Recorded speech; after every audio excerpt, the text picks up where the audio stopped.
exactly like me. Hey, so feel free to tweet at me, Instagram, all that stuff. I love to hear from you guys. Again, my name is Jackie Tone, and I am honored to bring you your next speaker, the Bible speaker of the day.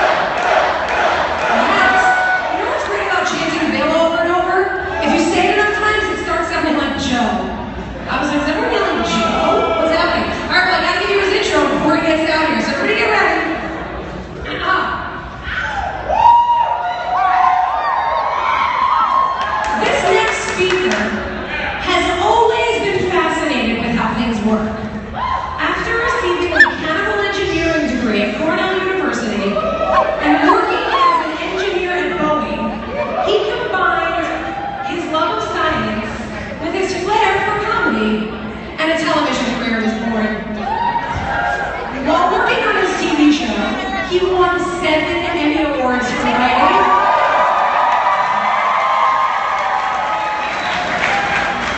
Performing and producing for a total of 18 Emmys in just 5 years. He's the man. He is the CEO of the Planetary Society.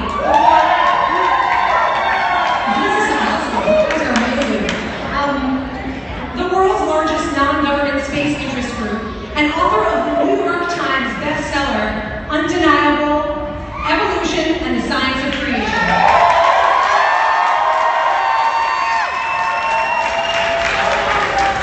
I love how into science he is.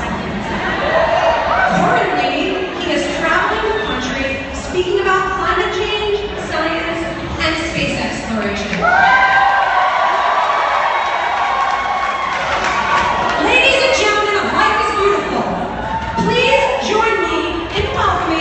America's favorite scientist, Bill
Somebody came up to me and said, "Is Bill Nye your real name?"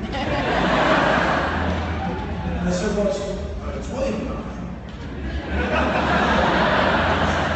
He said, "Well, why did you change it?" No, it's good to see you all.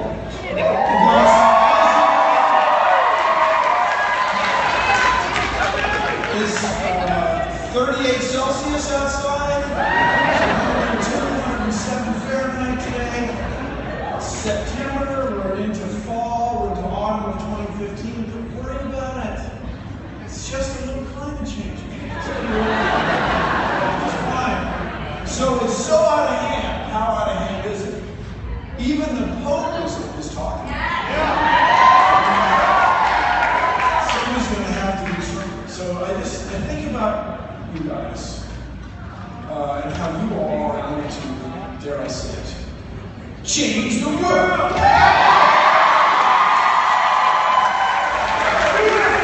My parents, I'm of a certain age, and my parents were both in World War II.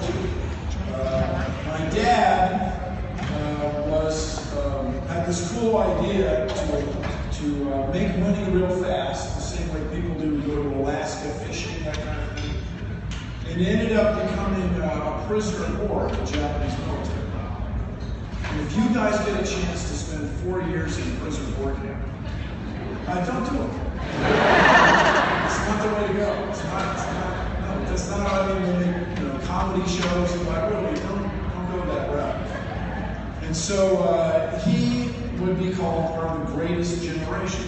Meanwhile, my mom was graduated from college in Baltimore, Maryland, at Goucher College, where the dean of students happened to be the first cousin of the Secretary of War. Now, this is back when we called it the Department of War, rather than the Department of Defense.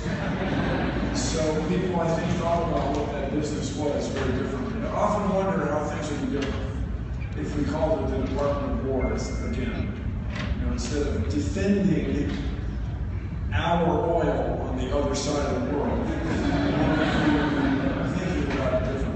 Maybe it might not make any difference. It might change the way everybody thought of it. Anyway, my mom ended up in the Navy for 4 years. She worked on this mythic thing, the Enigma Code.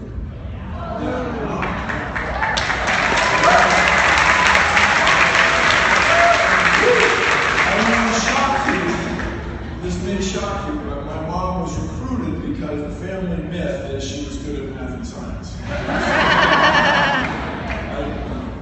I gotta say, she was really good at puzzles. She was really good at crossword puzzles. They were declassified in 1992. 50 freaking years.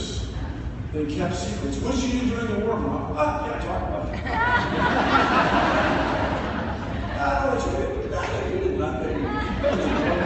So anyway, there was one of the things. After that, she got a subscription to Cryptography magazine. You don't want to miss that. It's part of it. And, so then my parents got married after my dad lived through it. He came back, and they were part of the greatest generation. And if you go to Arlington Cemetery, they're there, they're buried there, their ashes are there, and it's quite moving. And people have said they were the greatest generation. There'll never be another generation that good. And when I listen to that, I basically think, well, I suck. But what happened was they played the hand they were dealt. They were born at a certain time, and this world crisis came up, and they just got to work and did what they had to do to get through it, to change the world. And I submit to you, you're all living through a crisis even bigger than World War II. And I want you all to get to work and change the world!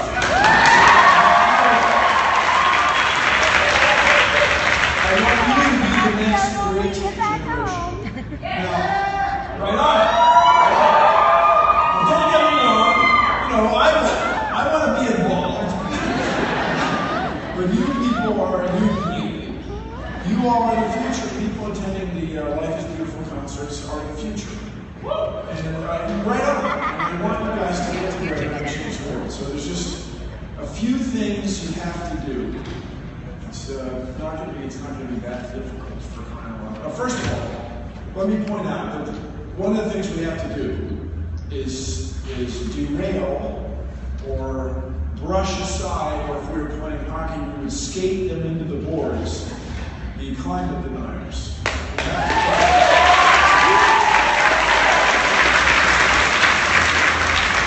I used to think it wasn't such a big deal. I used to think, I don't know if you heard about this, I went to Kentucky last year. There's people who have access to millions of dollars who don't believe in the fundamental idea of all of life science. And that's charming. Once in a while, so, I'm a big skeptic. I'm in both big skeptic organizations. And it's charming. Once in a while, you meet people who think the earth is flat. And they insist on it, they have models and stuff. It's funny. They're interesting people. They meet people who believe in ghosts. And I saw on many street corners just driving through Las Vegas for a few minutes, there's a lot of psychics. So if you need help, they're readily available. And for the most part, it's charming. People go to them for fun most of the time. And it wouldn't matter if you don't believe in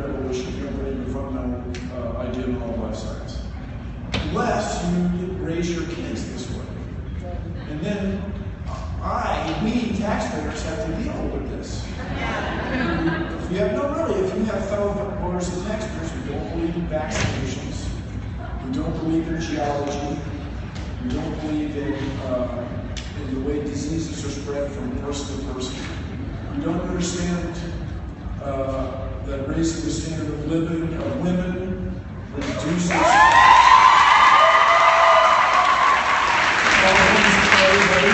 if you don't get all that, it's okay for you as a grown-up. For me, as a taxpayer, it's a real hassle when people come of age and they're just out of touch with us. So we have to take the deniers off the field somehow. And there's just two reasons that the climate is changing in the biggest picture. The next time we meet a denier and there's an issue, there's two things. The first one is, well, let's just talk about me again. I was at the World's Fair in 1964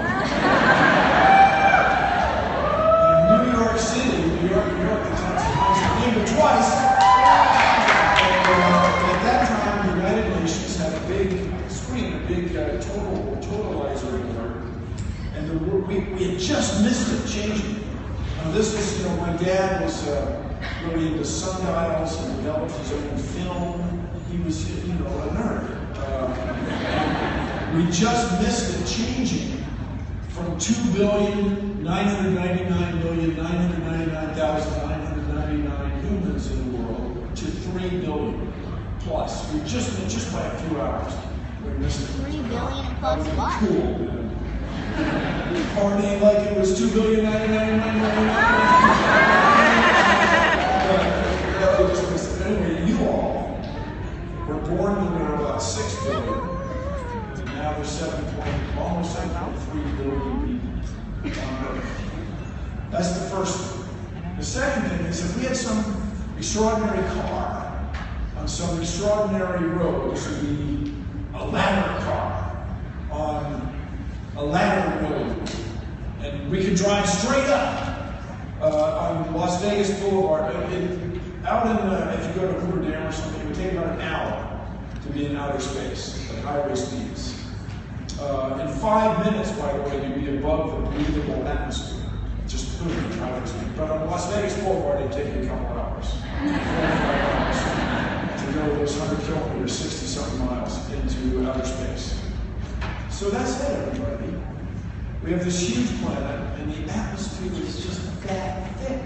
And there's 7.3 billion people breathing and burning it. That's why there's climate change. It would be fine if, like in my grandfather's time, there were 1.5 billion people riding horses. That would be cool.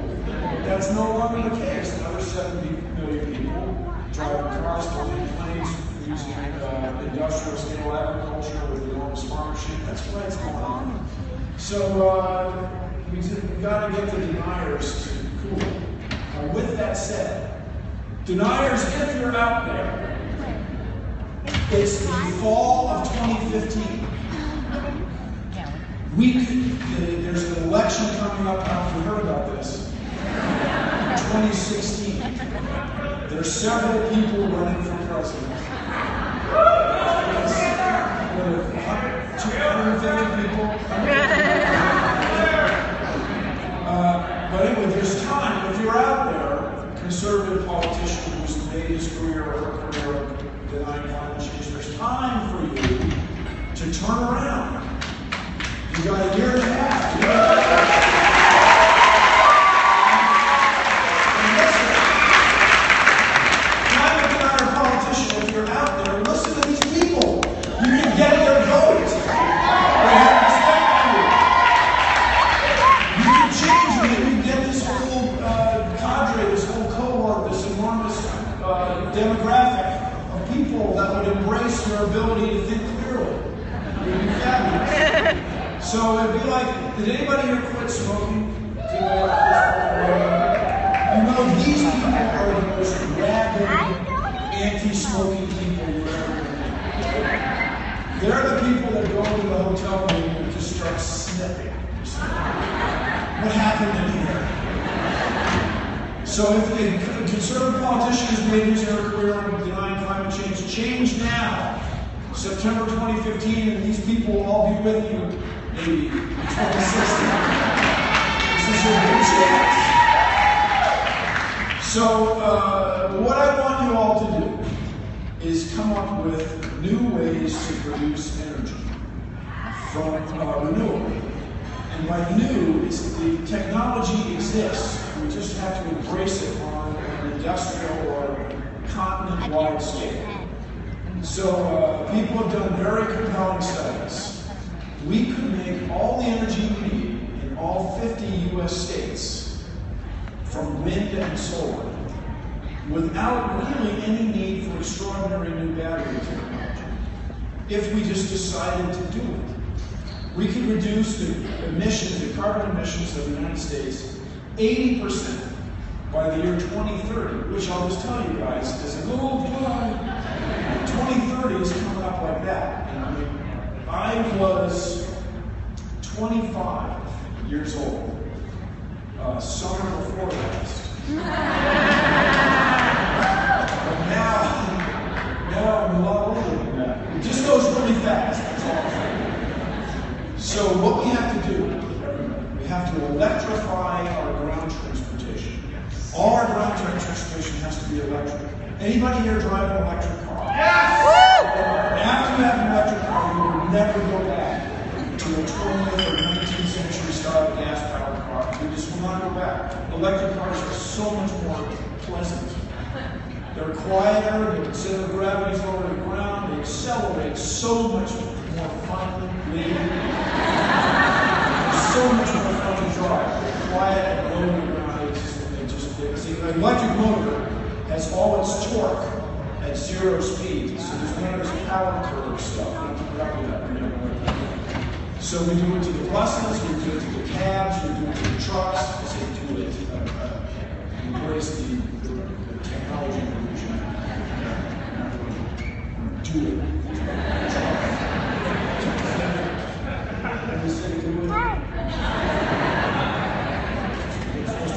So, we electrify the ground transportation, and that frees up all this energy to do other stuff. The real challenge out there, any electrical engineers, any turbo machinery people? Woo, turbo machinery! Yes! No, what we want to do with aircraft is have them run on hydrogen. And we'll make the hydrogen by splitting water with electricity and hydrogen ions, H2O. I'm going too fast. But there's going to be a whole new thing. The wings would have a different shape, the turbines, the engines, the nacelles would have a different shape. But we can do this. And what I submit to you all, there's a conference on climate change coming up in Paris in December, end of November, December. And what I submit is I've been to a few of these things. And what it boils down to is countries in the developing world especially, and in smaller industrial countries, are all just like, and so we hereby move to resolve, to move more quickly, to make resolutions as we quickly move forward. And it's conducted in English. When I was really young, all these diplomatic things were conducted in French. Now, it's all conducted in English, and these people just parse every word because the United States is not leading. If the United States were out in front on renewable technology, if we said we're going to electrify ground transportation entirely in the next 2 decades, we're going to develop hydrogen turbines for airplanes, for example. We're going to have electrical storage in everybody's car.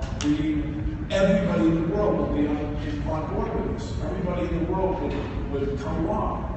But as it is right now, and don't get me wrong, we elect these people, I love them more than I can say, my fellow humans, but it amounts to essentially whining. Well, the United States isn't going to do anything unless India and the Northwest province takes it. Did you stop it? If the United States were out in front, everybody would be on board. And so this is our chance, you guys, this fall, 2015 leading up to the 2016 election, this is our chance to get everybody in the U.S., or enough people in the U.S., on board with the importance of climate change, so that we can make these technological changes which will change the world. In the same way, we know how the Super Bowl. We know where everybody's car is parked. So what we can do is this very similar technology to mobile phones.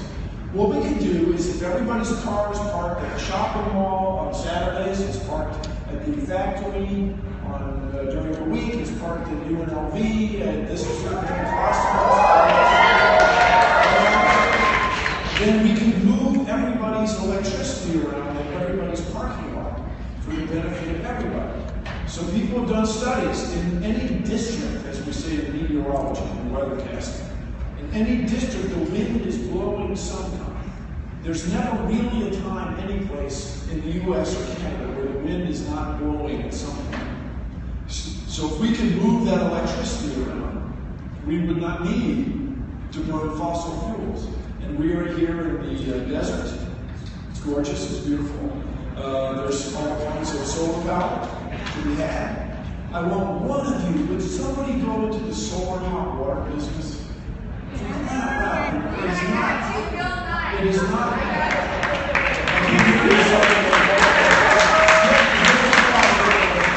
I can't hear you.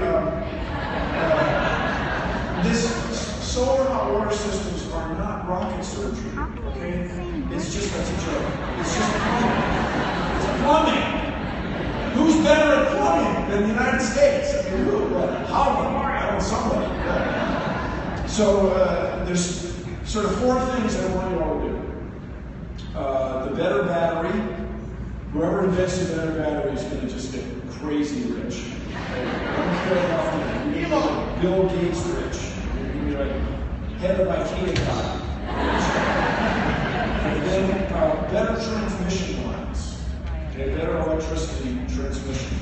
Both on big scales, like citywide scales, and also I think there's a way to make better electrical transmission in phones, in electrical circuits, using carbon. And then desalinization of water. The great promising technology is graphene. This would be a single sheet of carbon where the slip length of the salt molecule is longer than the thickness of the graphene, and so that you can deset. The salt stays behind, you just gently push the water through the stuff. If that turns out to work, it would change the water. The main thing, these are technical things, I'm a chemical engineer, but I mean, I'm human. But the main thing is probably not technical. The main thing is political or policy. What we need is a fee on carbon dioxide. In other words, whenever you make carbon dioxide, you pay a fee for it. Now, we cannot possibly ever call this a tax. That would be evil. Taxes are evil. But fees are happy. Rich guys, rich people make more carbon dioxide, they pay a higher fee. Then that we have the system to collect the fee. Our good friends, the Internal Revenue Service. And then we would redistribute that wealth to raise the standard of living of women and girls and change the world. And what this would do, the fee would induce people to create these new technologies, people like you. We're so close. We just have to embrace it and get going. So you guys, this is our moment. I'm just honored to be able to speak to you. This is our time, right here. We're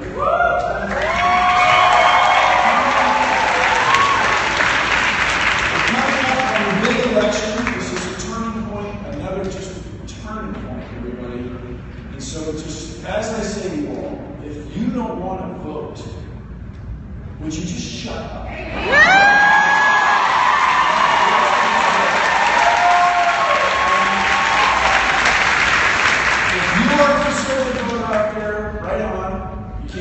One political party, but if you're a conservative voter, put pressure on your people to have whoever it is you're going to vote for embrace the problem of climate change and to work on it. Because it's a big deal. Now, you guys, we are very happy to be here, very, very lucky to be here. You know, we have a saying this weekend, life is beautiful. If we go over to the UNLV Stadium, is it hold 55,000? Is that right? How many? 40,000 people. Okay, so imagine this in your mind's head. Your life's going to take place down in the field. Your life's down there in the field. And every day, in the rules of this thought experiment, you have to sit in a different seat. So you sit here one day, and then here, and then here. And each day it looks about the same, right? Each day, what's going on in the field looks about the same. But after a while, you notice that you are looking at things with a different perspective. Okay, if you live to be 82 years old in 7 weeks, that's 30,000 days. You will not sit in every seat of the stadium. That sucks. So that is why, in my opinion, we have to make the most of our time. We want to leave the world better than we found it. And in order to do that, we have to embrace these new technologies and these policy changes so that we can change the world.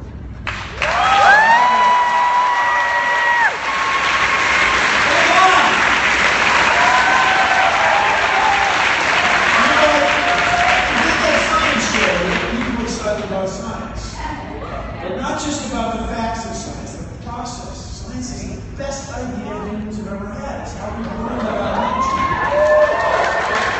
When I was in second grade, Mrs. McGonigal read to us this great big book.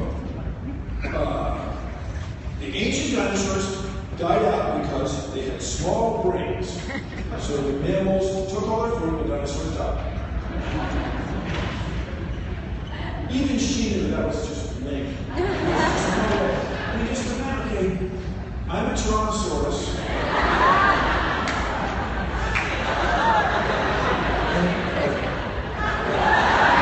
And here's a rabbit.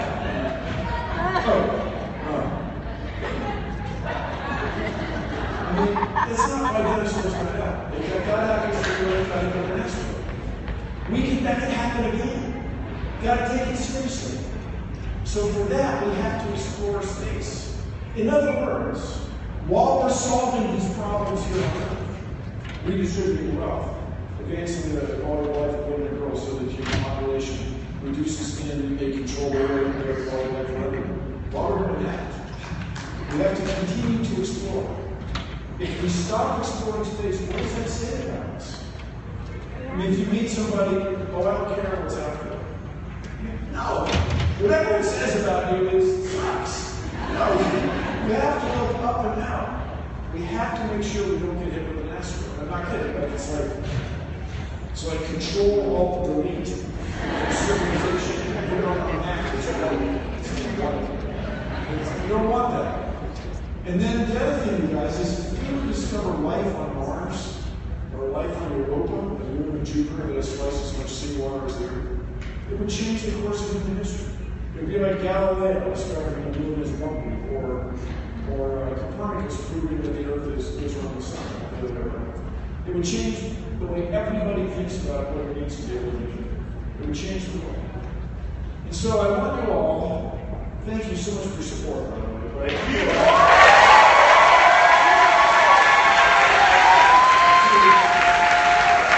Enjoy the festival, but think deep thoughts. Okay, when I was in third grade, Mrs. Cochran said there are more stars in the sky than grains of sand on the beach. What? And Mrs. Cochran, lady, really? Have you been to a beach? I mean, I wouldn't have, this is so extraordinary, I wouldn't have expressed it quite this way. Mrs. Cochran, are you high? If you go to a beach, there's sand. Thousands of miles in every direction, there's sand. If you look behind you, there's more sand. The tide goes out, and there's sand. You shuffle your feet, and there's sand. Get this, people, there are about 100 times more stars than there are grains of sand on the beach, but on Earth. So I stood there, it was the summer after I was in third grade, it was in Delaware, the first state of Duncan State, the land of pleasant living. And I stood there, and I started to feel insignificant. You know, I realized that if you looked at me from space, wow, that's just trouble. If you looked at me from space, you wouldn't even see me. I'd be like, can the astronauts see Bill waving his arms? No, you're nothing. So I just realized that I'm no different from these grains of sand. I'm just another speck on the beach full of little specks. And then the Earth, people, really, in the cosmic scheme of things, the Earth is another speck. I'm a speck, standing on a bunch of specks, which are part of a speck, orbiting the sun, completely unremarkable star. That's another speck in the cosmos of specks. I'm a speck with specks on a speck, orbiting a speck.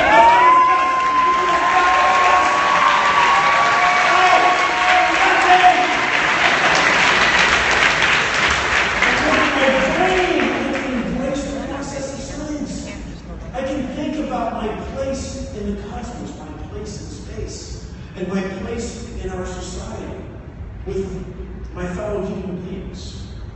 And with our brains, we can, working together, change the world!